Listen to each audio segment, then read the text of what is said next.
بسم اللہ الرحمن الرحیم.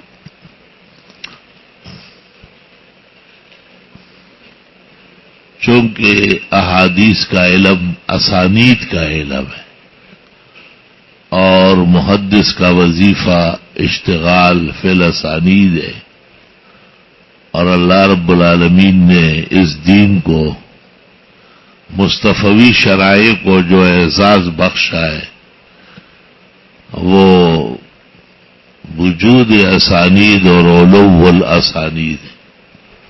اسانید سند کی جمع ہے، اسناد کی بھی جمع ہے، اور سند اصل میں زند سے، زندین کہتے کلائیوں کو، مڑوندن تو کہتے وہ ہاتھ میں مضبوط جگہ ہے، ایک ایسی طاقتور حصہ علم کا جس پر تمام علم بنا ہو، اس کو سند کہتے ہیں. یہود اور نصارہ کو جو کاذب کہا ہے، مفتری کہا ہے، جعلساز کہا ہے، وہ بے سند باتیں کرتے تھے.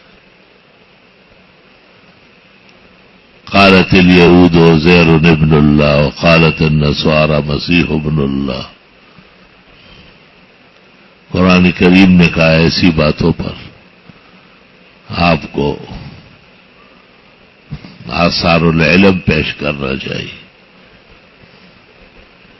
اور من اللہ کے سوا دوسروں کو عبادت کے رنگ میں شریک کرنا. ان ہی الا اسماء سمیتموها انتم وآباؤکم ما انزل اللہ بہا من سلطان فاتوا بکتابکم ان کنتم صادقین.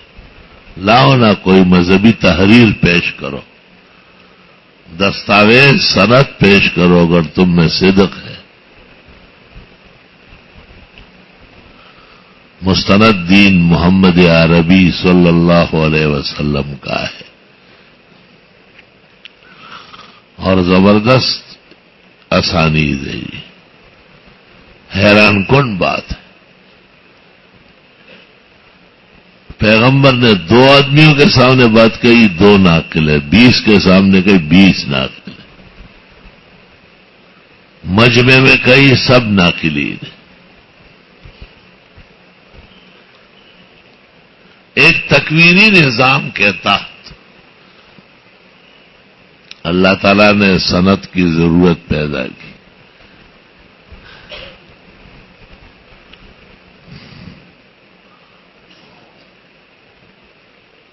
ام المومنین حضرت عائشہ نے رسول اکرم صلی اللہ علیہ وسلم سے پوچھا کہ سنا ہے سلیمان علیہ السلام کے گھوڑے کے پر تھے؟ آپ ہنس پڑے. آپ نے کہا فرس افرس ولہ جناحان. پھر فرمایا تلک اکاذیب الیہود، داد یہود دروغ، چغل خوار دروغ جان. نے کہا نہیں، ایسا کوئی گھوڑا سلیمان کا نہیں تھا جس کے پر اعلیٰ نسل کے گھوڑے تھے. اور کئی قسم کے واقعات صحاح میں آپ کے سامنے آئے کہ آپ نے باقاعدہ امہات پر بھی ناراضگی ظاہر کی کہ بلا دلیل بات کیوں کرتی.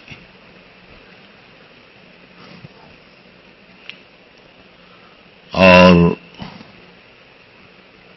صحاح میں ہے کہ حضرت عمر رضی اللہ تعالیٰ عنہ کو ابو ہریرہ نے کہا تھا کہ آپ کے آنے سے پہلے جمعے کے دن میں کچھ حدیثیں سناؤ. آپ نے کہا صحیح صحیح حدیثیں سناؤ، خبردار کہ تم نے غلطی کی.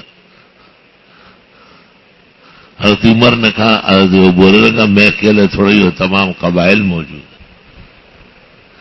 حضرت ابو ہریرہ رضی اللہ تعالیٰ عنہ احادیث سناتے تھے، مجمع جمع ہوتا تھا اور پھر حضرت عمر تشریف لاتے تھے، ممبر پر بیٹھتے تھے اور اذان ہو جاتی تھی، اور پھر آپ خطبہ دیتے تھے. تو دیکھو ایسا بھی ہوا ہے کہ حضرت عمر نے آپ کی روایت پر اعتراض کیا ہے کہ یہ کیسی حدیث ہے، کہاں سے بیان کر رہا؟ ابو ہریرہ نے کہا مجھے موقع دے دے، 70-80 آدمیوں کو لائے کہ انہوں نے کہا سب نے سنی ہے، آپ بڑے حیران ہوئے اور فرمایا ہائے ہائے، ہم بازار جاتے تھے، خرید و فروخت کرتے تھے، شاید ان دنوں میں یہ روایت نکل گئی، مجھے تو معلوم نہیں۔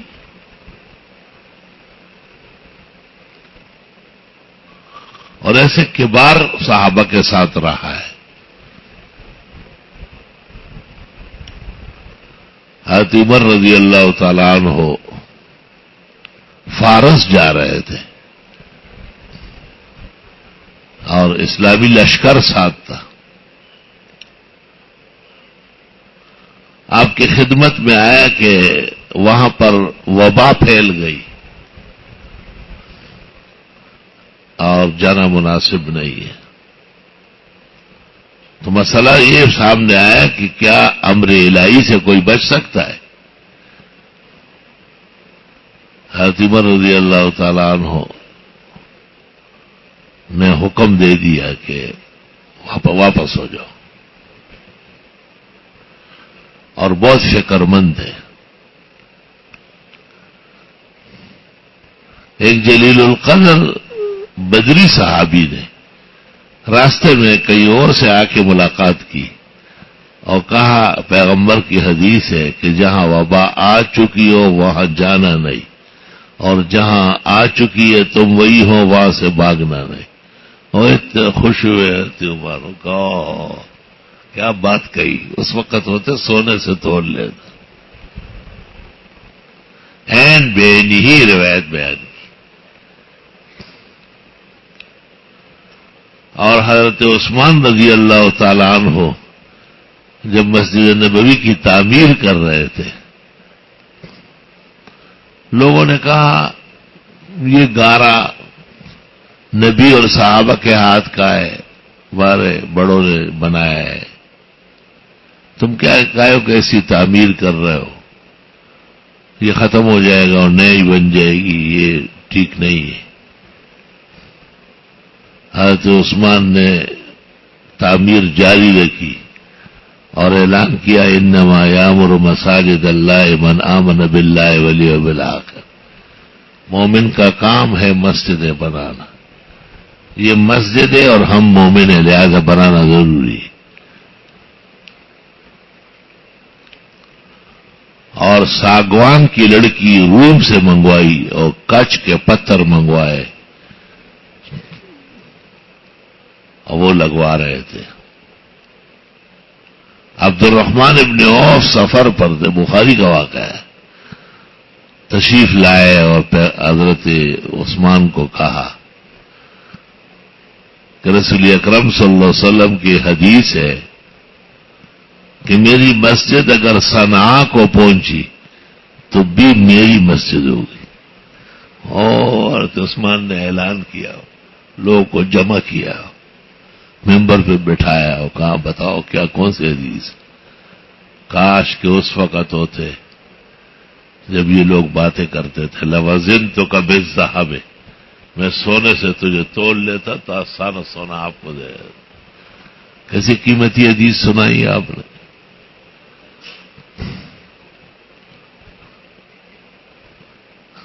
یہ بھی پیغمبرانہ جامعیت ہے نا۔ وہ احسن الاقالیم لکھی ہے نا ایک آدمی نے، حسن بشار قدسی نے، 488 میں گزرا ہے بیت المقدس میں، پوری دنیا جو اس وقت تھی اس کا جغرافیہ لکھا ہے احسن الاقالیم۔ یہ خوزدار آیا ہے اور ہمارے یہاں پنجپیر آیا ہے، سب نام لکھے ہوئے۔ تو وہ کٹر قسم کا حنفی ہے اور پکا مصری ہے۔ اس زمانے میں سرد حوالی کے مصری حنفی نہیں ہوتے تھے، ان سے پوچھا کہ آپ عربی آدمی ہو کہ حنفی کیا کرتے ہو؟ اس نے کہا لوجہین عظیمین. شروع میں لکھا ہے، میں نے واضح کیا ہے، دو وجہ. ایک تو امام ابو حنیفہ کا علم بہت زیادہ ہے، اس جیسے امام امت میں کوئی نہیں، اور وہ واقعہ پیش کیا ہے کہ امام صاحب جب حج کے لیے آئے، بادشاہ عرب کو پتہ چلا کہ روئے زمین کا سب سے بڑا عالم آیا ہے، اور صرف عالم نہیں، آپ دنیا کو مطمئن کرنے کا امام تھے. بڑے سے بڑے سرچڑے کو لمحوں میں سیدھا کر دیتے. بادشاہ عرب کا خیال تھا کہ تعمیر ہو جائے، حرم شریف تنگ پڑ رہا ہے. لوگوں نے کہا خبردار، جو باشندے تھے کہ نام لے لیے تو نے، پتھر توڑنے کا یا بلاک لگانے کا، خبردار. بادشاہ غریب پریشان چپ چاپ ہو جاتا تھا. کسی نے بادشاہ کو کہا کہ ایک امام آیا ہے ابو حنیفہ، وہ ان کو بالکل لمحوں میں سیدھا کر دے گا، آپ اس سے بات کریں. بادشاہ عرب حضرت اقدس امام صاحب کی خدمت میں آئے اور ان سے کہا یار مسجد بہت تنگ پڑ گئی. حضرت نے کہا بہت تنگ ہو گئی، کام تعمیر چاہتے ہیں، سب اسباب موجود ہے، لیکن یہ مقامی سکان نہیں کرنے دے رہے. آپ نے کہا یہ سب سے زیادہ کب ہوتے ہیں؟ کہا مغرب کے بعد. مغرب تک یہ اپنے گھروں میں پہنچ جاتے ہیں اور مغرب کی نماز پڑھ کر عشاء تک سب بیٹھ. اب بھی وہی معمول ہے، حرمین بھرے رہتے، کوئی آدمی جاتا نہیں ہے، آتے سب ہے. کہ اس وقت میں مقام ابراہیم کے پاس بیٹھا ہوں گا، آپ کا کوئی آدمی چڑھ کر کے کہے کہ اتجوز زیادہ فی تعمیر المسجد الحرام ام لا، بس اتنا سوال کوئی کرے کہ مسجد حرام کی توسیع اور زیادت جائز ہے. جب اس نے سوال کیا تو امام صاحب نے آیات و احادیث پڑھی اور پھر کہا کہ جب مہمان بڑھ جاتے ہیں تو میزبان اس کی جگہ کی فکر کرتے ہیں. اب اسلام عرب سے عجم میں پہنچا ہوا ہے اور یہ جو آئے ہیں یہ کم ہے، اس سے 100 گنا اور آئیں گے. لہذا غیرتی میزبان مہمانوں کی فکر کرتا ہے. آیات پڑھی، توسیع کی اور احادیث پڑھی، اور پھر بادشاہ نے اگلے دن تعمیر شروع کی. امام صاحب موجود تھے، ایک فرد نے بھی اوف نہیں کی، سب کو خاموش کیا. تو حسن بنا بشاری کہتا ہے کہ اس وجہ سے تحنف تو میں نے حنفیت اختیار کی علم الغزیر و اطلاع البالغ فی العلوم الاسلامیہ. دوسری وجہ کیا بیان کی؟ تم نے بھی قسم کھائی یاد نہیں کروں گا. کاش کہ تو نیو کراچی کا نہ ہوتا، کاش کہ نیو کراچی کا نہ ہوتا. بعض علاقوں کے لیے علمی صلاحیت حرام ہے، بلند علم ان کو نہیں ملے گا. ہمارے ایک استاد تھے، بہت زبردست پڑھاتے تھے. حضرت بنوری نے اچانک پوچھا کہ کہاں کے ہو؟ اس نے اوف، کاش کہ وہاں کے نہ ہوتے. اللہ اکبر. 62 سال بعد وہ شر نکل آیا تھا جو حضرت نے اس وقت تاڑ لیا. کاش کہ تو وہاں مناسب نہیں ہے، اس علاقے کے لڑکے بیٹھے ہوئے. ارے وہ کیا معلوم. تو اب اس کو سب سننے میں چمٹا رہتا ہے میرے ہر وقت، اور بہترین پڑھنے کا شوق ہے، یاد نہیں رہتا، اس کا حافظہ نہیں ہے بالکل. یہ مجھے بڑی حیرت ہے کہ طلباء کے حافظے ختم. ہمیں تو جو بچپن میں ماں کے گود میں سنا ہے وہ بھی یاد ہے. اور کیا؟ شاید اللہ ناراض نہ ہو جائے، خوف رہتا ہے. اللہ تعالی ہمیں ہماری زبان اور ہر چیز کے ضبط کی توفیق دے. خوف رہتا ہے بعض باتوں میں، ورنہ میرے ذاتی رائے یہ ہے کہ جن کا حافظہ نہیں ہے وہ علم نہ پڑھے، کوئی فائدہ نہیں. ہر وقت کتاب آپ کو ساتھ رکھیں گے کہ یہ دائیں میں ہی لکھا ہوا ہے، اچھا بھائی پھر کوئی مسئلہ ہے میرے دائیں، یہ علم ہے کیا؟ فاسألوا اہل الذکر، علماء کی یاداشت ہوتی ہے. ذکر قرآن ہے وہ یاد ہونا چاہیے، احکام کی آیات. ذکر سنت ہے، احکام پر مشتمل احادیث یاد ہو، معلوم ہو. ذکر نماز ہے، اقم الصلاۃ لذکری. ذکر یاداشت کو کہتے ہیں. علماء کو علماء اس لیے کہتے ہیں کہ ان کو ضروری معلومات حفظ ہوتی. ہر وقت کتاب دیکھنا یہ بہت مشکل کام ہے. بولو، کم از کم اس کی موجودگی میں یہ واقعہ 28 مرتبہ بیان ہوا ہو. اس نے کبھی بھی نہیں سوچا ہے کہ میں، اور کتاب بھی اس کو ملی ہے، بڑھ چکی ہے. آپ کو تو ملے گی، بعد میں دیکھا جائے. سب فضولیات بک رہے ہو. یاد ہوتا تو گڑچے کے ساتھ. دوسری وجہ انہوں نے یہ بیان کی کہ تینوں ائمہ کہتے ہیں کہ مردے کو ثواب قرآن نہیں پہنچتا. یہ سب تو کہہ رہے ہیں.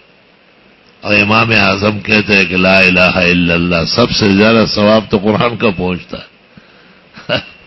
اور عمل اتنا قطعی ہے نہیں.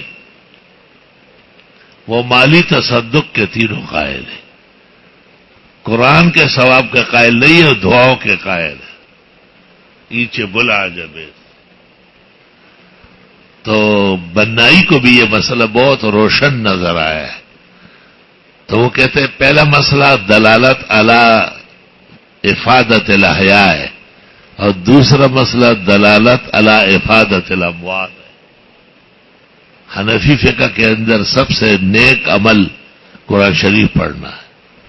بہت بلند عمل ہے.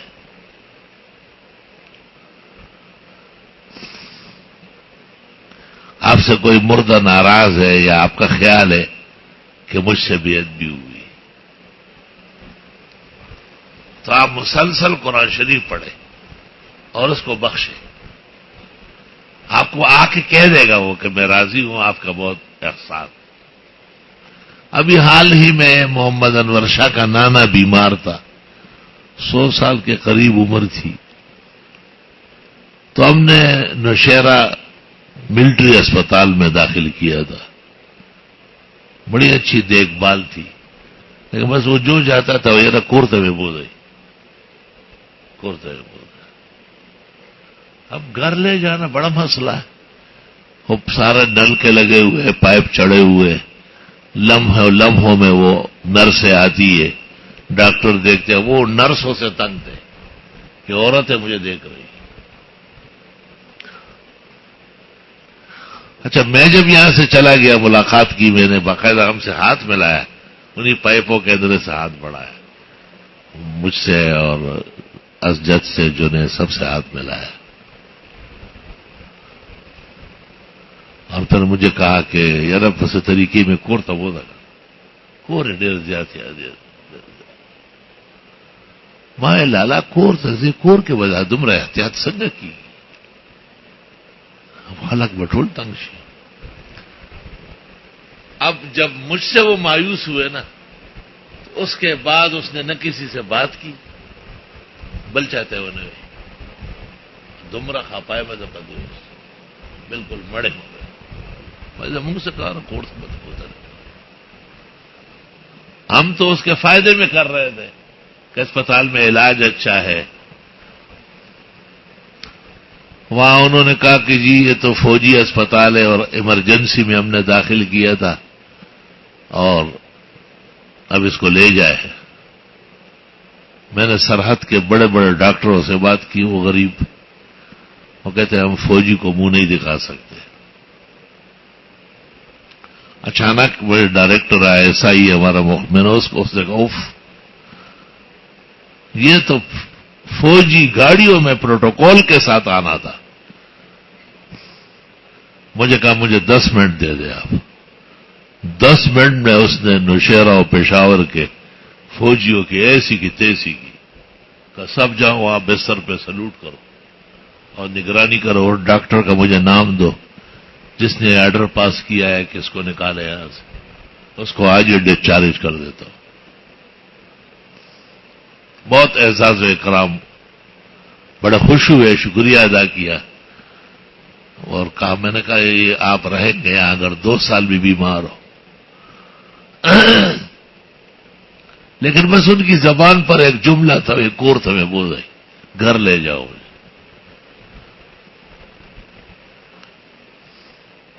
ان کے 2 بیٹے ہیں دوسری بیوی سے 15 سال اور 16 سال کا.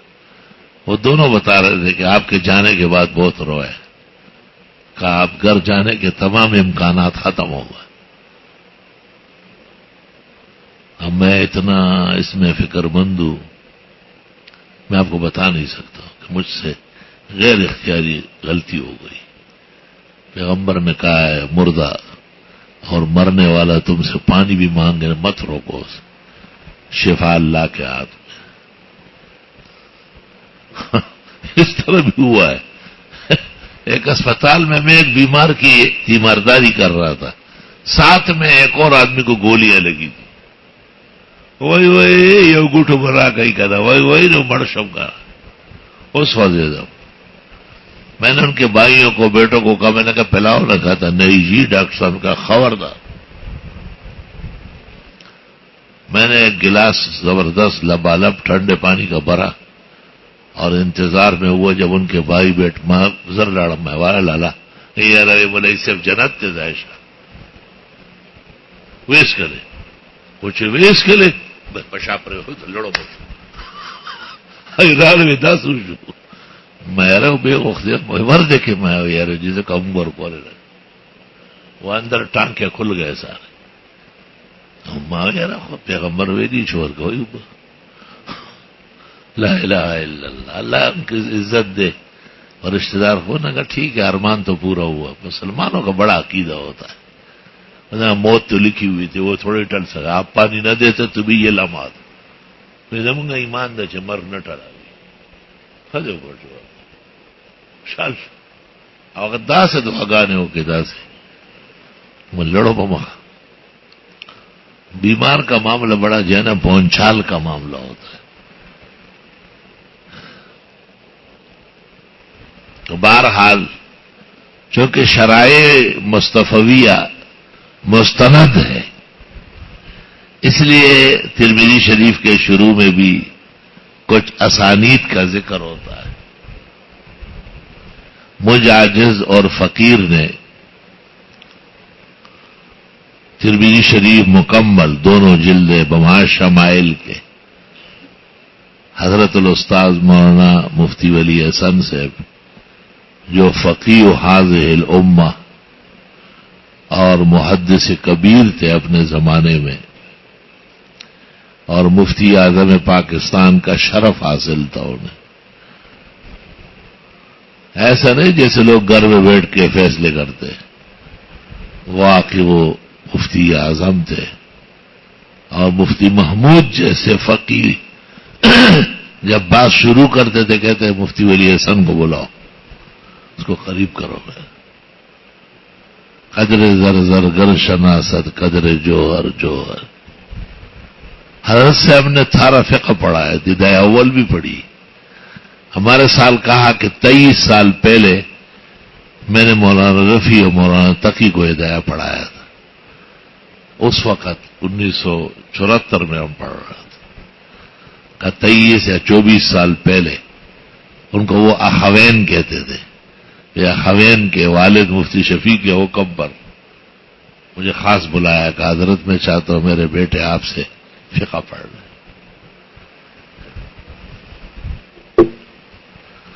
اور مولانا تقی اور رفیع کو جب پتہ چلا یا مجھ سے ملاقات کی تو بہت خوشی ظاہر کی کہ حضرت تو فقہ کے باہر زخار ہے.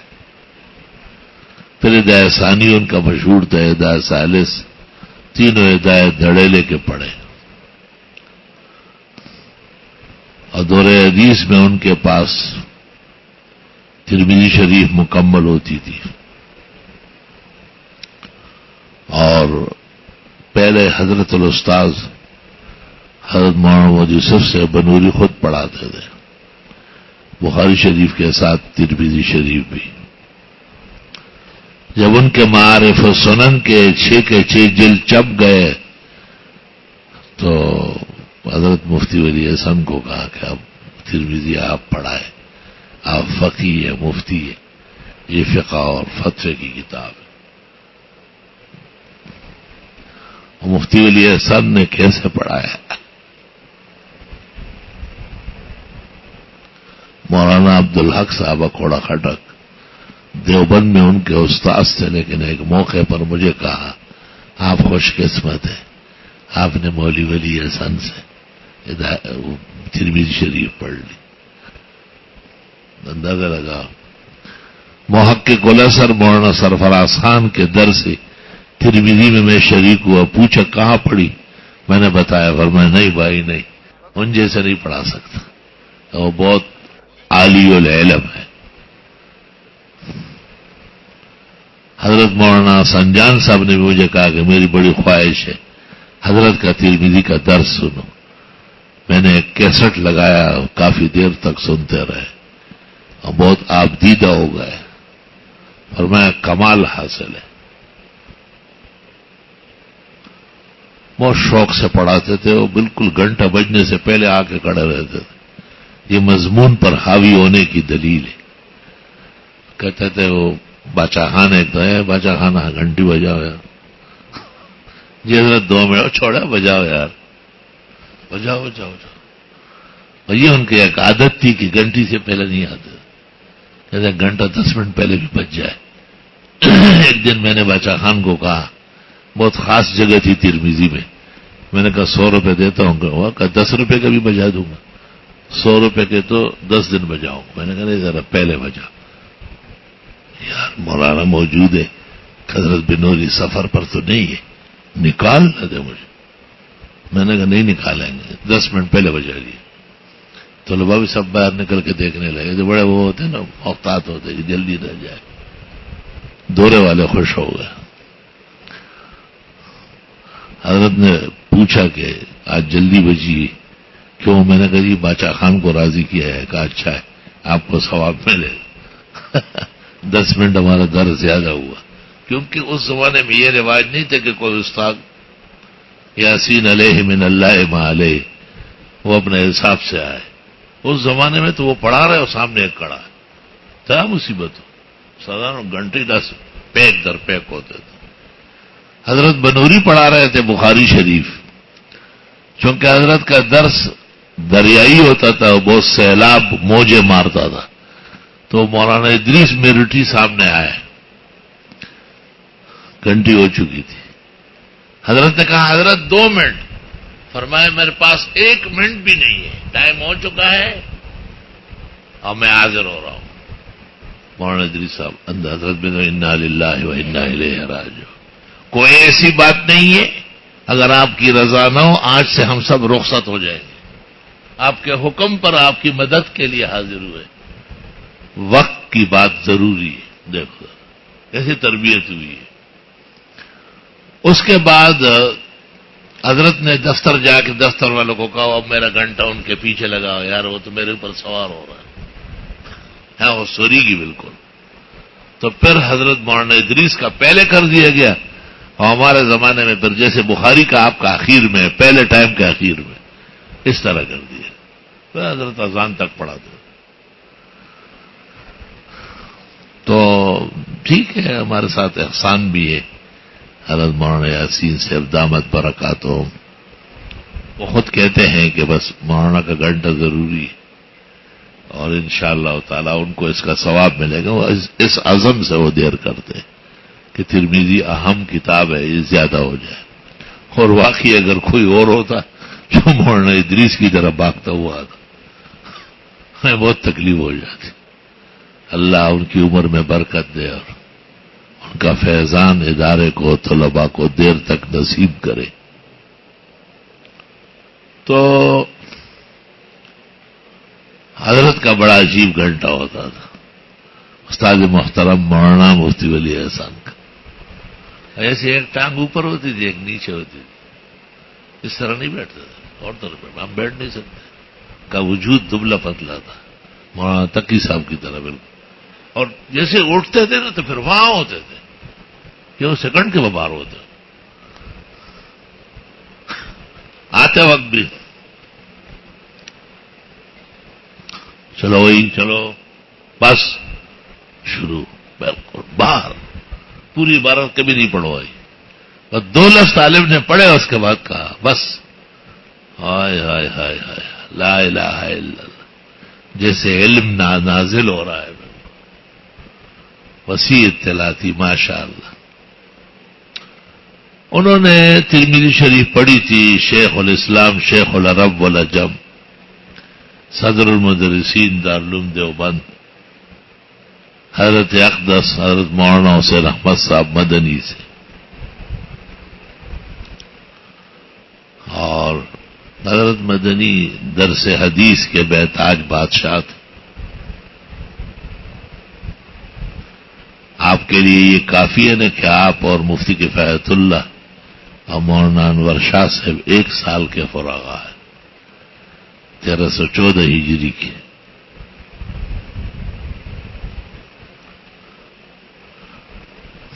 اور شیخ الاسلام نے ترمذی شریف پڑھی ہے. شیخ الہند شیخ العالم محمود المحدثین حضرت مولانا محمود الحسن صاحب رحمۃ اللہ علیہ.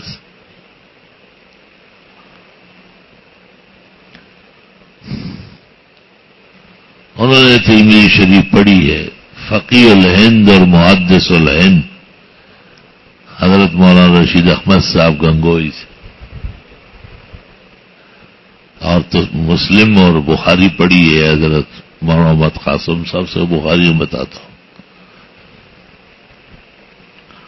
اور حضرت نانوتی اور حضرت گنگوئی یہ شیخ عبد الغنی مجددی کے شاگرد ہیں. اور باقاعدہ احمد علی محدث کے بھی شاگرد ہیں.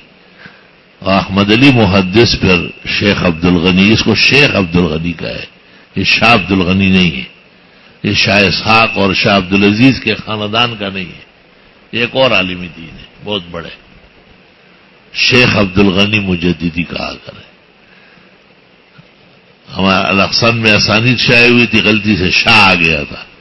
پاکستان کے بعض علماء نے مجھے خط لکھا کہ یہ شاہ ہے شیخ ہے. میں نے کہا شیخ.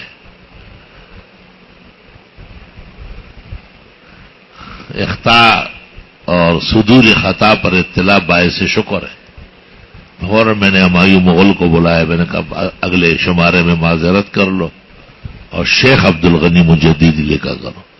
وہ شاہ عبد الغنی اور ہے، وہ شاہ اسماعیل کے والد ہیں اور محدث ہے لیکن پڑھایا نہیں ہے. وہ شاہ عبد القادر شاہ رفیع الدین اور شاہ عبد العزیز کے بھائی ہے. وہ شاہ عبد الغنی ہے، یہ شیخ عبد الغنی ہے. جہاں آپ نے دیکھا کہ شاہ لکھا ہوا ہے تو یہ سبقت لسانی ہے. بڑے عالم کو تو یہ کہیں گے ایسے زبان پہ جاری ہوا، خیال نہیں رہا. حضرت کی اپنی کتاب ہے، وہ آپ کی کسی کتاب پہ لگی ہوئی ہے، اس کا نام ہے الیان الجمی فی اسانید شیخ عبد الغنی. یہ بھی آپ کے اسانید میں بہت کام آئے گا. الیان الجنی فی اسانید شیخ عبد الغنی. اور شیخ عبد الغنی مجددی شاہ اسحاق دہلوی کے شاگرد ہے، اور شاہ اسحاق نواسے ہیں شاہ عبد العزیز کے. اور شاہ عبد العزیز تو پھر مسند الہند اور امام الہند.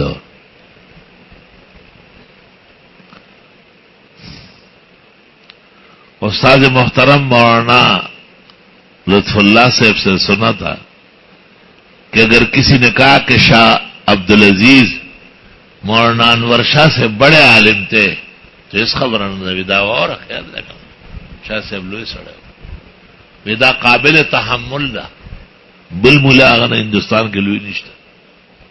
استاد نے واورېده وکه چاوې چې شاه عبدالعزیز صاحب د شان ورشان لوی عالمو نو خیر ده دا خبر واوره مخه پکې بالکل بلفظی پیش کر رہا ہوں جس طرح میں نے سنی پڑھنا. اب دیکھو اس کی تائید سنو گا. تائید اس طرح ہے کہ حضرت الاستاذ حضرت بنوری جب مصر تشریف لے گئے تھے اور وہاں علماء سے مجلس علمی ہوئی، ان کے اعزاز میں دکتور عبدالحلیم محمود شیخ الازہر، جن کے بارے میں حضرت بنوری کہتے تھے ابن حجر اور عینی کے بعد 800 سال بعد عالم فاضل پیدا ہوا، اس طرز کا حضرت بنوری کے اعزاز میں ایک زبردست دعوت کی اور عرب و عجم مشاہیر و مشائخ کو طلب کیا. حضرت بنوری کے مناقب اور مدائح پر پورا مقالہ پڑھا شیخ الازہر نے. شیخ الازہر آپ کے مقامات سے واقف تھا، آپ کے علوم اور گہرائی اور عبقری شخصیت کو جانتا تھا.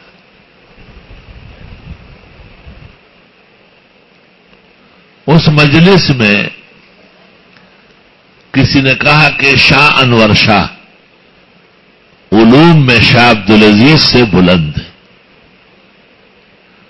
تو حضرت بنوری نے ان سے کہا کیسے پتہ چلا؟ آپ تو مصری آدمی ہیں، دونوں ہندوستانی ہیں. اس نے کہا میں نے نفحۃ الانبر پڑھی ہے. اس سے اندازہ ہوا کہ ہندوستان میں شاہ انور شاہ جیسے عالم نہیں آیا. تو حضرت بنوری نے ان سے کہا کہ یہ تو تب کہ صاحب نفحہ کے قلم سے شاہ عبدالعزیز پر بھی کوئی کتاب آ جاتی اور آپ دونوں دیکھ لیتے اور پھر رائے قائم کر لیتے تو آپ کی رائے علی وجہ البصیرت ہوتی. اس وقت تو آپ کی رائے علی طرف واحد ہے. دکتور عبدالحلیم محمود نے اس شخص کو کہا ہذا صاحب النفحہ، کہ نفحۃ الانبر مولانا نے لکھی. اپنی کتاب کے مقابلے میں اس کو دلائل دیے. اس نے حضرت کو پھر جواباً کہا کہ قرأت کتابک النفحہ فسجدت لبیانک، میں نے آپ کی کتاب نفحۃ الانبر پڑھی ہے، آپ کی روان دواں فصیح بلیغ عربی کے سامنے میں آداب بچا لایا. قرأت کتابک النفحہ فسجدت لبیانک. حضرت مولانا تقی صاحب بھی نفحۃ الانبر پر کلام کرتے ہوئے ایک جگہ لکھتے ہیں کتاب علوم اور دقائق اور حقائق کے علاوہ عربی فصاحت اور بلاغت کے اعلیٰ معراج پر واقع ہے. کتاب نے ایک انمول عربیت اور ادبیت کی شان اپنائی. نفحۃ الانبر الی ہدی شیخنا مولانا محمد انور.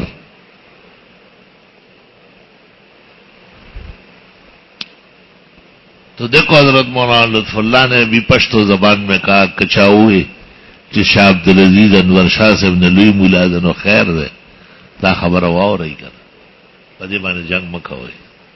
شاہ عبدالعزیز لوی سڑے ہو پسادہ و طریقہ ہوئے گورا. اور یہی بات حضرت بنوری کی وفات پر جو مقالات شائع ہوئے مولانا لدھیانوی نے یہ پورا تذکرہ کیا ہے، پھر ڈاکٹر عبدالرزاق نے بھی کیا، سب نے کیا. اللہ اکبر. باقی اسانید تو علیان الجنی میں شیخ عبدالغنی کے تمام موجود ہے. شاہ عبدالعزیز اور شاہ ولی اللہ پر آ گئے الاخر. وہ آپ کے سامنے سب سند ہے. کچھ ہم نے آپ کی سہولت کے لیے سامنے بھی لگائی ہے کہ یہاں جو ہے یہ احادیث کی ہے اور مسجد پر جو لگی ہے وہ تفاسیر کی ہے. فقہ کی سند تیار ہو رہی میری، فقہ کی بھی تیار ہو رہی اسی طرز کی.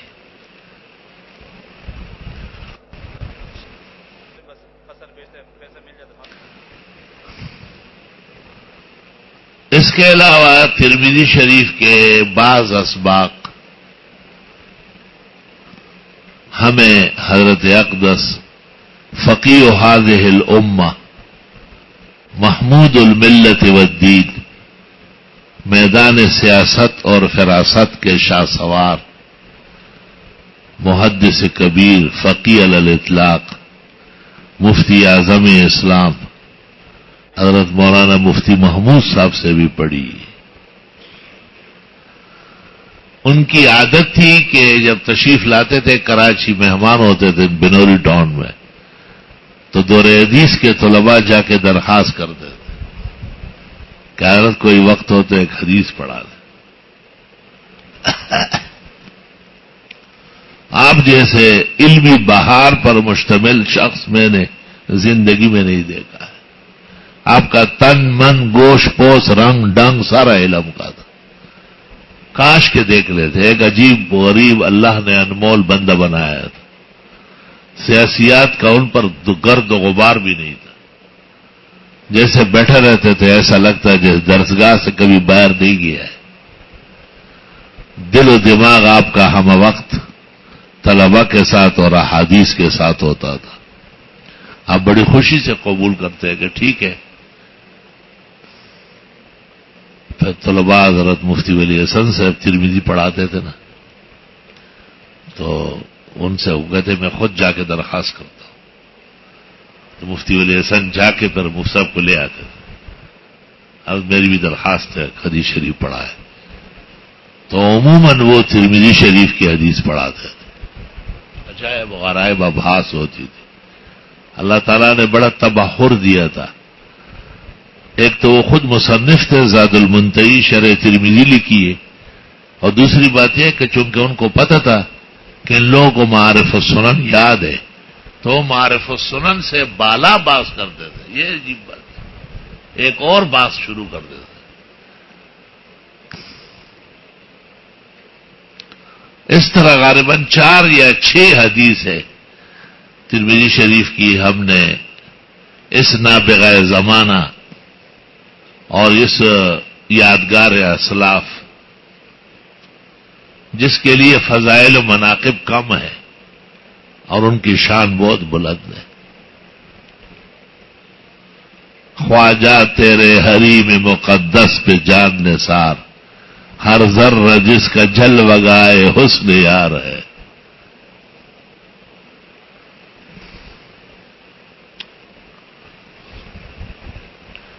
ترمذی سے متعلق ایسے اجمالی اجازت ہمیں بلاد عرب کے مشہور محدث فقیہ اور امام بلاد عرب اور انور شاہ ترکیہ شیخ زاید الکوثری کے علوم کے امین اور ترجمان شیخ عبد الفتاح ابو غدہ نے بھی ترمذی شریف بلکہ سیاہ ستہ کی اجازت دی ہے۔ کوثری حضرت بنوری کے استاذ ہو گئے تھے اور آپ نے مصر جا کے ان سے پڑھا ہوا تھا، اور حضرت فرماتے تھے میرے تصور نہیں تھا کہ ایسا عالم دنیا میں کوئی ہوگا۔ فرمایا میں نے ان کو صرف ضرب الخاتم اور مرقات الطارم شاہ صاحب کی لکھی ہوئی دی، اگلے دن جیسے مجھے دیکھا اٹھ کے باہر آئے، ملنے لپٹ گئے کہ شیخوں کا اعلم ھذا الدہر، اس زمانے کا سب سے بڑا عالم ہے آپ کا استاذ۔ کہا آپ کے استاد نے کم از کم 2 لاکھ تفاسیر دیکھی ہوگی۔ میں حیران ہوا کہ ہندوستان میں یا آستانہ گئے تھے وہ یا حرمین شریفین میں رہے، تو حضرت نے کہا میں واپس آیا تو میں نے مجلس العلماء بنوری ٹاؤن میں یہ بات کہی کہ زید الکوثری نے ضرب الخاتم اور مرقات الطارم دیکھ کر کہا طالعت شیخوں کا، طالع شیخوں کا مولانا محمد انور شاہ 200,000 بن تفاسیر القرآن۔ تو حضرت کو استعجاب تھا کہ شاید یہ عذر و ادب یا احترام کا ہے اتنا زیادہ۔ حضرت مولانا لطف اللہ صاحب نے اپنے خادم کو کہا میرے کمرے میں میری کاپی لے آؤ۔ مولانا لطف اللہ صاحب کی کاپی طالب علمی کی سرہانے رکھتے تھے، وہ لے آئے، انہوں نے کھولا تو اس میں لکھا ہوا تھا قال شیخنا مولانا انور شاہ قد بلغت تفاسیر القرآن الی 200,000 وطالات و اکثرہ. مولانا لطف اللہ نے حضرت بنوری کو کہا کو سرینہ شاگردین کے اعتماد پہ پورا نہ کہ خبر بالکل کلا کرا ہوا حیران شمانا بنوری سے. ہاں شاہ صاحب کا علم بہت زیادہ تھا، تو یہ بات انہوں نے مولانا لطف اللہ والے سال کہی، حضرت بنوری والے سال نہیں کہی. عالم کا علم زیادہ ہوتا اور بہت علوم بیان ہوئے ہوں گے، اس لیے مولانا لطف اللہ صاحب کی کاپی میں نکلا. اب جو یتیمت البیان مولانا بنوری کی شائع ہے اس میں لکھا ہے قال صدیق قال علی صدیقی الزکی محمد لطف اللہ الفشاوری حاقعا عن شیخنا امام الہ صاحب. دیکھو ذرا قد بلغت تفاسیر القرآن الی 200,000 اسی حوالے سے نقل کیا.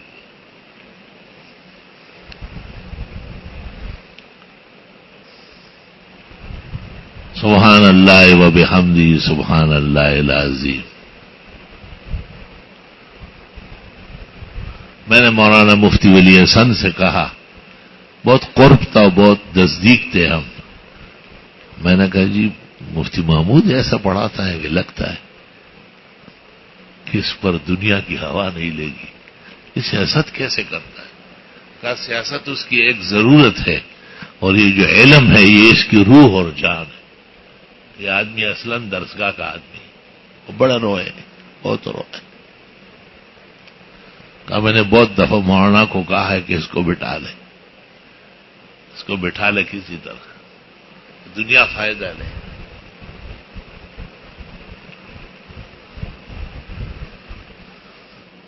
ایک دفعہ حضرت نے وہ میراث کا مسئلہ بیان کیا یتیم پوتے کا دارالحدیث بنوری ٹاؤن میں. تو کئی شعون ہو، کئی انہور ہو، کئی حوالے ہو، کئی طریقے ہو، کئی قاعدے ہو کہ کسی طرح بھی یتیم پوتا وارث نہیں ہے. اور یہ اجماعی مسئلہ ہے امت مسلمہ کا، اس میں ایک قول بھی دوسرا نہیں. تو وہ ہمارا ایک ساتھی تھا الیاس چینوٹھی، وہ باہر نکل کے یار ہمارے اساتذہ ایسا نہیں پڑھاتے.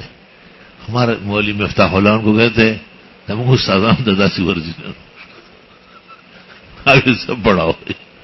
یار ایسا کوئی بھی نہیں پڑھا سکتے. بڑی عجیب بات ہے، سیاسی مولوی ہے، جب دارالحدیث پہ بیٹھتے ہیں شعر ببر ہوتا ہے بالکل. بہت حاوی رہتے تھے علوم پر، اور یہی حال جو دارالحدیث میں ہوتا تھا.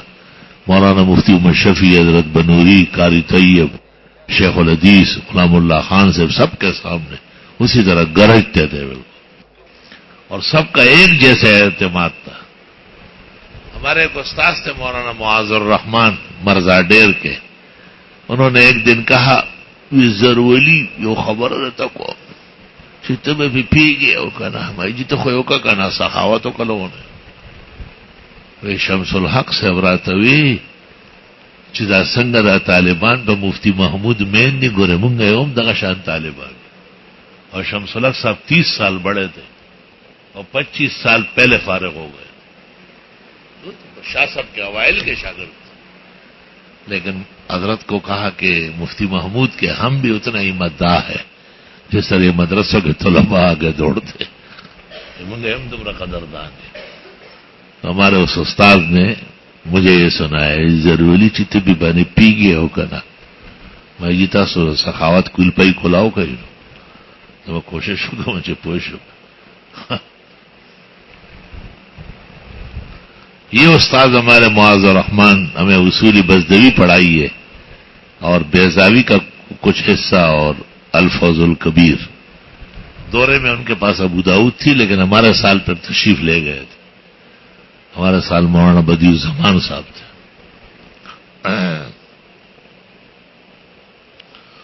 اساتذہ کے احوال عجائب و شان سب تو طلباء کو معلوم نہیں ہوتے. ایک آدمی نے گلستان احسن العلوم کے نام سے اسانید لکھی ہے، دیکھتا ہوں اگر کوئی کاپی مل گئی تو آپ کو پیش کریں گے. اس میں اور اساتذہ کے ضروری اسانید بھی ہے.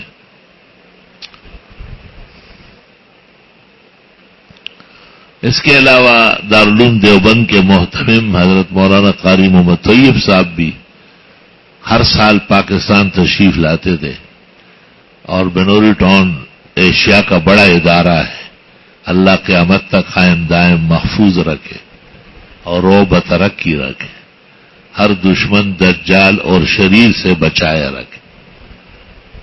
وہاں بھی ان کی آمد ہوتی تھی، حضرت بنوری مرجع العلماء والاولیاء، تو طلباء کی درخواست پر حضرت قاری صاحب بھی حدیث پڑھاتے تھے۔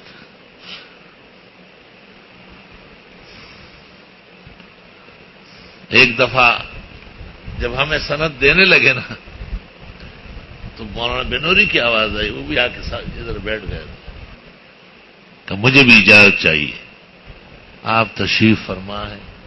مجھے معلوم ہوتا ہے کہ آپ تشریف فرمائیں تو میں اتنی جرأت نہ کرتا۔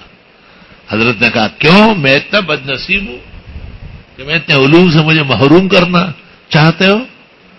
نہیں، آپ خود معمور ہے، آباد و شاد ہے۔ حضرت الاستاذ مولانا محمد انور شاہ صاحب رحمہ اللہ تعالی سے جو کسب فیض آپ نے کیا ہے، ہماری برادری میں سے کسی نے نہیں کیا ہے۔ امر مسلم تھا کہ مولانا کی وجہ سے شاہ صاحب پورے دنیا میں معروف۔ شیخ الحدیث مولانا زکریا صاحب محدث سہارنپوری، برکت المحدثین، شیخ المحدثین، ریحانت المحدثین، آئے بسیار خوب ہاس بطہرا کے نام چیست۔ حضرت بھی سال بسال 2-3 سال میں تشریف لاتے تھے۔ اس وقت سہارنپور چھوڑ چکے تھے، اور سہارنپور چھوڑ چکے تھے اور مدینہ منورہ متمکن ہو گئے تھے، لیکن جب وہاں سے واپس آتے تو پاکستان کا بھی دورہ کرتے۔ ایک آدھ دفعہ دارالحدیث میں تشریف فرما ہوئے، حدیث تو نہیں پڑھائی، البتہ تبرکاً طلباء کی درخواست پر اجازت دے دی۔ حضرت شیخ الحدیث مولانا زکریا قابل قدر ہستیوں میں سے تھے، لا نظیر اور لاسانی ہستی تھی، تمام علوم و فنون میں، خاص کر احادیث میں مقتدر امام تھے۔ آپ کے والد نے کوکب الدری جمع کی، لیکن تعلیق و تقدیم آپ نے کی فاضلانہ۔ آپ کے والد نے حضرت گنگوئی کی بخاری جمع کی، لیکن لامے کا ربط اور ضبط اور اس کے تحسین و تحشی وہ آپ ہی کا مرہون منت ہے۔ آپ کے شیخ اور مربی مولانا خلیل احمد نے غزل لکھی، اصلاً آپ ہی نے لکھی، اور اس کے بہترین تعلیقات اور تقدیمات اور جس کے مستخرجات کا اخراج ہے وہ آپ ہی کے قلم فاضلانہ کا عنایات ہے۔ آپ نے لامے پر جو مقدمہ لکھا ہے، جو تدریب و نخبہ سے اور نکت سے آپ کو بے نیاز کرے گی، اس عاجز اور فقیر کے خیال میں دنیا میں اس کی نظیر نہیں۔ وَمِنَ الْعَجَائِبِ الْمُدْهِشِ وَالْغَرَائِبِ الْمُونِسِ بِأَنِّي رَأَيْتُ فِي الْمَنَامِ فِي اللَّيْلَةِ الْبَارِحَةِ، میں نے خواب دیکھا کہ ایک دسترخوان ہے بہت دور تک، اور قسم قسم کے کھانے لگے ہوئے، اور سب علماء داخل ہو رہے ہیں، وہ بیٹھ رہے ہیں۔ مجھے کہا آپ آگے چلے، آپ آگے چلے۔ آگے باقاعدہ جگہ بنی ہوئی ہے خاص بیٹھنے کی، اور اس کے سامنے سارے کھانے۔ مجھے کہا مجھے کس خوشی میں یہاں لائے؟ بھائی آپ آج لامے بیان کریں گے، یہ آج خواب دیکھا۔ میں نے غور کیا تو اب تک جو گفتگو ہوئی اس میں شیخ کا ذکر نہیں ہوا، بہت دکھ پہنچا مجھے۔ اوہو، ایک بحر زخار رہ گیا کہ آج آپ لامے پر کلام کر رہے ہیں، لامے الدراری فی شرح البخاری، کیا کیا بیان کریں۔ ان کے والد جو تھے مولانا یحییٰ کاندیلوی، وہ حضرت گنگوئی کے بہت زیادہ منظور نظر تھے، دائمی خادم تھے اور ساری کتابیں مولانا سے پڑھی. جب دور حدیث کا نمبر آیا تو حضرت گنگوئی نے کہا کہ جاؤ دیوبند، محمود الحسن پڑھا رہے ہو، حدیث پڑھ کے آؤ. ہاں نہ جی نہ جی، محمود الحسن سے کیوں پڑھوں، آپ سے پڑھنا ہے. میرے آنکھوں میں پانی آیا ہے، میں کتاب نہیں دیکھ سکتا، اور کتاب دیکھنے کی ضرورت ہی نہیں ہے، میں عبارتیں پڑھوں گا. آپ کا جہاں جی چاہے کلام کرے، ورنہ چلے آگے. 3 سال بیٹھے رہے. تیسرے سال حضرت گنگوئی مہربان ہوئے، یا ان کو ترس آیا، یا یہ خیال آیا کہ اس کا وقت ضائع ہو رہا ہے، لاؤ بخاری لاؤ. بخاری لے آئے، وہ پڑھائی کا، مسلم بھی لے آؤ، ساری کتابیں لے آؤ. سیاست پورا پڑھا ہے، پورا سال. اس وقت انہوں نے ترمذی جمع کی تو کوکب الدری ہے، اور بخاری جمع کی تو لامع الدراری. یہ اس وقت کا جمع کردہ ہے. بہت حیران کن کتاب ہے، اللہ آپ کو نصیب کرے. پہلے 10 جلدوں میں تھی، وہ بہت اچھی جلد ہے، اگر وہ کہیں مل گئی شروع کی، اور اس پر ضخیم مقدمہ ہے. آج کل حضرت شیخ کا ایک چہیتا خلیفہ، کسی زمانے میں ہمارا محسن اور بزرگ، اور آج کل وہ پیری طریقت بنا ہوا ہے، پیروں سے میری بنتی نہیں، پیران نہ مینڈر کھانے لگی. ملک عبدالحفیظ جید عالم ہے، شیخ کا سہارنپور میں شاگرد ہے، اور شیخ نے مدینہ میں سارے اوقات ان کی خدمت پہ گزارے. انہوں نے ایسی خدمت کی کہ موجودہ صدی میں اس کی نظیر نہیں ملی. شیخ کی وجہ سے ہر وقت 800,000 مہمان ہوتے تھے، اور ملک صاحب کا مالکانہ لنگر چلتا تھا، اور خود آستین چڑھا کے کھڑے رہتے.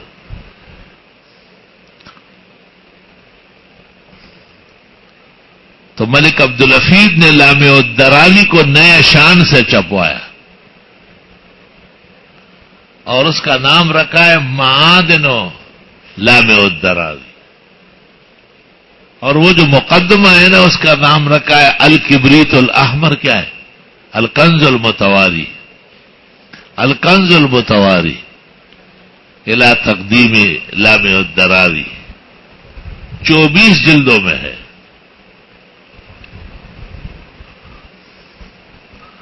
اس دن مولانا عزیز الرحمان، جس کو پیر عزیز الرحمان کہتے، مجھ سے بخاری شروع کرائی. پھر مجھے کہا آپ کے لیے ایک سیٹ جہانگیرہ بھیج دوں گا. ان کے ہاتھ سے آج کل چپ رہی ہے، بٹ رہی ہے.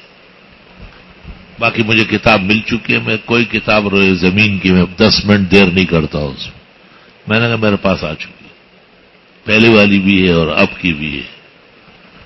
اور تقی الدین ندوی نے حضرت شیخ کے ابواب و تراجم 5 جلدوں میں علیحدہ چھاپے، وہ بھی موجود ہے. وبهذا القدر نكتفي اليوم لأن الشيخ محمد ياسين قد يتشرفكم بقدومه الميمون. الحمد لله رب العالمين. اللهم صل وسلم على النبي وعلى آله وأصحابه وبارك وصل وسلم عليه. ربنا آتنا في الدنيا حسنة وفي الآخرة حسنة وقنا عذاب النار. اللهم إنا نسألك العفو والعافية في الدنيا والآخرة. جتنے محدثین، مشائخ، اساتذہ، ابرار و اخیار کا ذکر خیر ہوا، حق تعالی درجات بلند فرمائے. بمقتضائے بشریت یا بذوف احفاظ یا بہترین ذکر جمیل کے بجائے شایع نشان تعبیر میں کمی واقع ہو، حق تعالی معاف فرمائے. اللہ تمام زلات اور غفلات اور جہالات معاف فرمائے. علوم کی طاقت، توانائی، بصیرت، بصارت، خوش رنگی، خوشگواری اور پائیداری مجھ عاجز کو بھی اور ہمارے تلامیذ کو بھی بار بار خوب نصیب فرمائے. صلی اللہ